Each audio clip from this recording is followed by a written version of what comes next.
Hi everybody. Hey, it's Craig Freshley here. I just finished reading an essay. I want to tell you about it.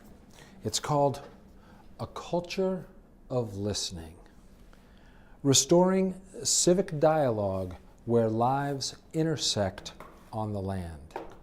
This essay was written by my friend and colleague Amy Scott and a guy named Peter Forbes, her collaborator. Peter runs something called the Center for Whole Communities. Amy runs something called the Bethel Area Nonprofit Collaborative. Bethel is a town in western Maine, lots of mountains, and lots of dependence on the land for different things. You might say that Bethel is going through a transition, a long transition, from a logging, a forest-based economy to a tourism, recreation-based economy. And these different types of uses of the land are often in conflict with each other. Amy and Peter convened a conversation in Bethel among people who have different interests in the land, a different history with the land, and frankly, different values. They started this conversation not by identifying shared values.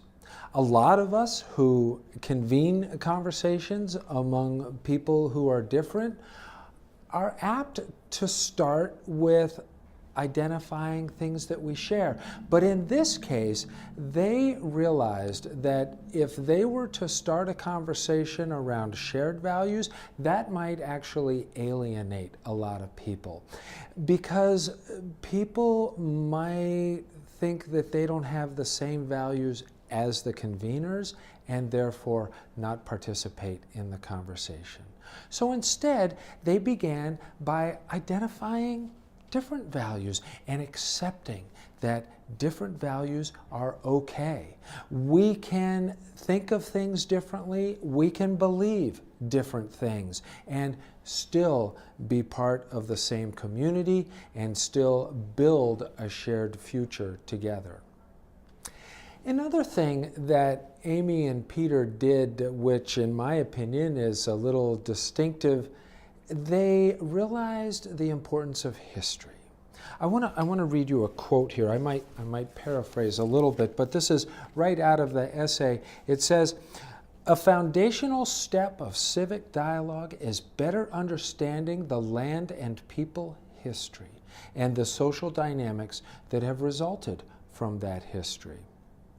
Exploring and revealing history demonstrates active awareness of something that is real in another person's experience, and that's essential to creating a welcoming context for civic dialogue."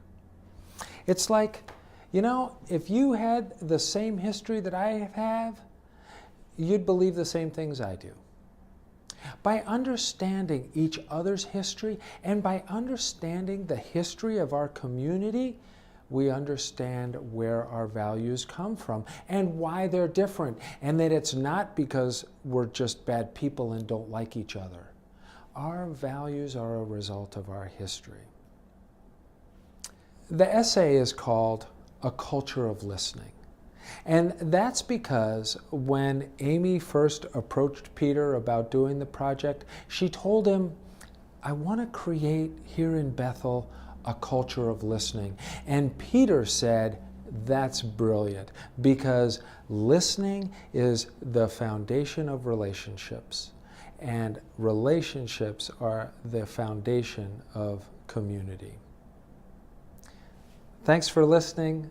I hope this helps you help your group make good decisions.